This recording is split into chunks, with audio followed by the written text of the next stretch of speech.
নমস্কার বন্ধুরা, অপর্ণাস কিচেনে আপনাদের সবাইকে স্বাগত। আজকে আমি হাজির হয়েছি আবারও একটা নতুন রেসিপি নিয়ে। এটি হচ্ছে চিলি পনির। চলুন দেখে নিই কীভাবে আমি তৈরি করছি। এখানে আমি 250 গ্রাম পনির একটু বড় সাইজ করে কেটে নিলাম। এরপর একটা ক্যাপসিকামকে আমি কেটে নিচ্ছি চাকচাক করে। আমার গোটা ক্যাপসিকামটা লাগবে না, কিছুটা রেখে দিচ্ছি। এবার আদার টুকরো করে কুচি কুচি করে কেটে নেব।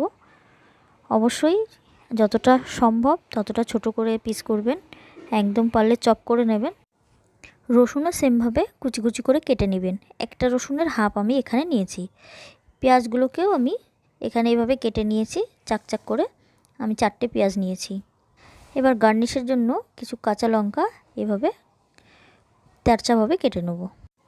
এবার আমাদের চিলি পনিরের মেন কাজ কোটিং করা। আমি কোটিংটা কিন্তু ঘোল করে করব না। এখানে পনিরের উপরে আমি ধনে গুঁড়ো ছিটিয়ে দিচ্ছি। এবার দিয়ে দিচ্ছি লঙ্কা গুঁড়ো। আমার এই কোটিং করার পদ্ধতিটা একটু আলাদা। এরপরে দিয়ে দিলাম ব্ল্যাক সল্ট, মানে বিট নুন। এবারে দিয়ে দিব একটুখানি গোলমরিচ গুঁড়ো। গোলমরিচ গুঁড়ো বাড়িতেই করে নিতে পারবেন, কিংবা দোকানে কেনা গুঁড়ো কিনতেও পাওয়া যায়, সেটাও ব্যবহার করতে আপনারা পারবেন। এবার এটাকে একটু ভালো করে মাখিয়ে নেব।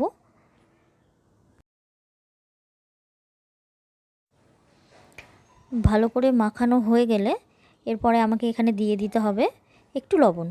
যদি আপনারা মনে করেন যে আমার লবণটা আগেই বেশি হয়ে গেছে ব্ল্যাক সল্টে, তাহলে এই সাদা লবণটা দেওয়ার আর কোনো প্রয়োজন নেই। যদি কম করে দেন তখন দিতে পারেন। এবার এখানে নিয়েছি ময়দা আর কর্নফ্লাওয়ার, সেগুলো ভালো করে মিক্সড করে এই পনিরের উপরে ভালো করে ছিটিয়ে নিচ্ছি। এটাকে আমি ভালো করে মাখিয়ে নেব। অবশ্যই এপাশ ওপাশ ঘুরিয়ে আপনাকে মাখিয়ে নিতে হবে। এভাবেই আমার কোটিংটা রেডি হবে। ব্যাস কমপ্লিট হয়ে গেছে আমার কোটিং করা। এবার এটাকে আমি ভেজে নেব ভালো করে। এখানে আমার কড়াইতে তেল গরম হয়ে গেছে। একদমই হালকা হিটে হালকাভাবে তেলটাকে গরম করেছি।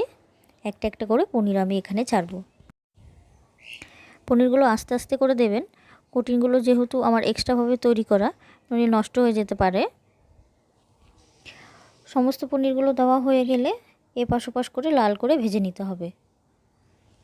ঘোল বানিয়ে কোটিং সবাই দেয়, তবে আমার মনে হয় ঘোল বানিয়ে কোটিং করার থেকে এভাবে শুকনো কোটিং দিয়ে যদি পনিরটা আপনারা ভাজেন, পনিরের টেস্ট একেবারে আলাদা রকম হয়।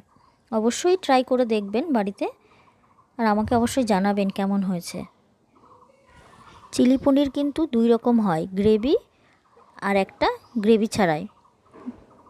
এই একই রকম পদ্ধতিতে আপনারা 2 রকম পনির কিন্তু বানিয়ে নিতে পারবেন। আজকে আপনাদেরকে আমি দেখিয়ে দিচ্ছি গ্রেভি সহ চিলি পনির। আমি আপনাদের বলে দেবো গ্রেভি ছাড়া কিভাবে চিলি পনিরটা বানাতে হয়। দেখুন আমার পনিরগুলো বেশ সুন্দর ভাজা হয়ে গেছে লাল করে। এগুলোকে এবার তুলে নিচ্ছি। দেখতেই পাচ্ছেন কত সুন্দর কোটিং হয়েছে।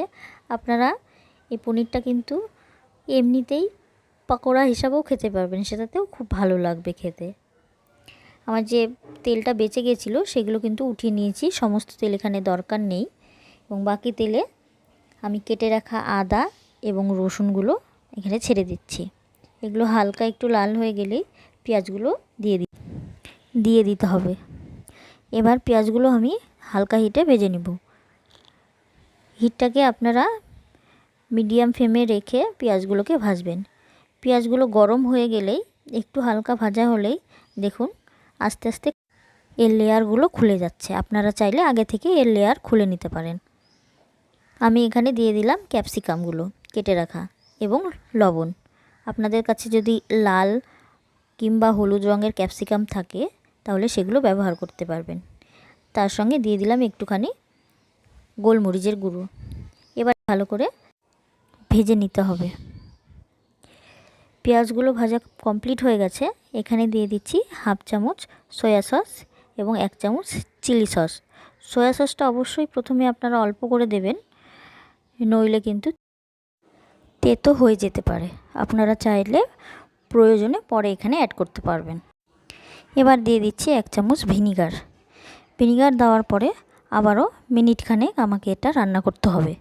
তারপরে দিয়ে দেবো টমেটো কেচাপ। মার্কেটে অনেক ধরনের টমেটো কেচাপ পাওয়া যায়, যে কোনো টমেটো কেচাপ আপনারা ব্যবহার করতে পারবেন। তারপরে আবারও কিছুক্ষণ এখানে রান্না করে নেব। এবার এখানে দিয়ে দেব সামান্য একটু লাল লঙ্কা এবং সামান্য একটু কাশ্মীরি লঙ্কার মিক্সচার। এরপর এটাকে আবার কিছুক্ষণ রান্না করব। কালারগুলো দেখুন খুব সুন্দর এসছে। এবার পনিরগুলো এখানে দিয়ে দিচ্ছি, দিয়ে এটাকে আবার কিছুক্ষণ রান্না করে নেব। কর্নফ্লাওয়ার আর ময়দার ঘোল, যেটা আমি এর আগে কোটিনের সময় ব্যবহার করেছি, সেটাই এখানে ঘোল তৈরি করে দিচ্ছি। দেওয়ার সঙ্গে সঙ্গে অবশ্যই এটাকে নাড়তে হবে, নইলে কিন্তু নিচে লেগে যেতে পারে। এবার দিয়ে দিলাম সামান্য পরিমাণ চিনি। দেখুন আমার কালারটা একটু ফিকে হয়ে গেছে গ্রেভির জন্য, জল দেওয়ার কারণে। আমি সামান্য পরিমাণ এখানে সয়া সস দিয়ে দিচ্ছি। আপনাদের একটা টিপস বলে দেই, যখনই দেখবেন এরকম রান্নায় কালারটা ফিকে পড়ে গেছে, একটু সয়া সস দিয়ে দেবেন, অটোমেটিক কালারটা আপনার চলে আসবে। আমার রেসিপিটা কেমন লাগছে আমাকে অবশ্যই জানাবেন। বন্ধুদের সাথে লাইক, শেয়ার, কমেন্ট অবশ্যই করবেন। আর আমার চ্যানেলটা বেশি বেশি করে সাবস্ক্রাইব করবেন। ভালো লেগে থাকলে অবশ্যই বাড়িতে বানাবেন এবং আমাকে জানাবেন আমার রেসিপিটা কেমন হয়েছে। আমার দেওয়া সমস্ত টিপস সহ বাড়িতে এইভাবে বানিয়ে দেখুন চিলি পনির। আশা করছি রেস্টুরেন্টে যাওয়ার প্রয়োজন হবে না। আমার রেসিপিটা শেষ পর্যন্ত দেখার জন্য ধন্যবাদ।